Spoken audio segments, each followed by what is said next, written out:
আসসালামু আলাইকুম। আগামীকাল 21শে নভেম্বর বৃহস্পতিবার বাদ ফজর থেকে শুরু হতে যাচ্ছে সাদ অনুসারীদের গাজীপুর জেলা ইজতেমা।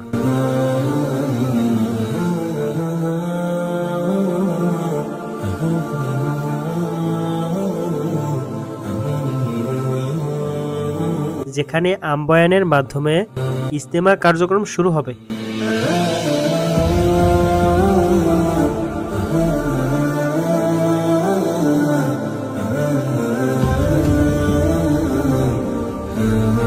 বাঁশবাড়ী মার্কাজের সাদ অনুসারীদের জেলা ইজতেমার ময়দান যেভাবে সাজানো হয়েছে তা পাখির চোখে দেখতে চমৎকার।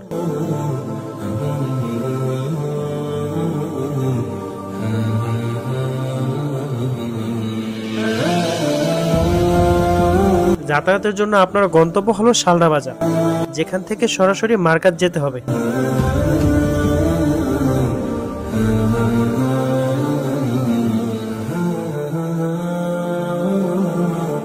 প্রথমে শালনা বাজার এসে সেখান থেকে অটোযোগে বাঁশবাড়ী মার্কাজ চলে আসুন। যাত্রার ভাড়া জনপ্রতি মাত্র 10 টাকা। আপনি যদি পরবর্তী ভিডিওগুলো পেতে চান তাহলে আমাদের চ্যানেলটি সাবস্ক্রাইব করুন।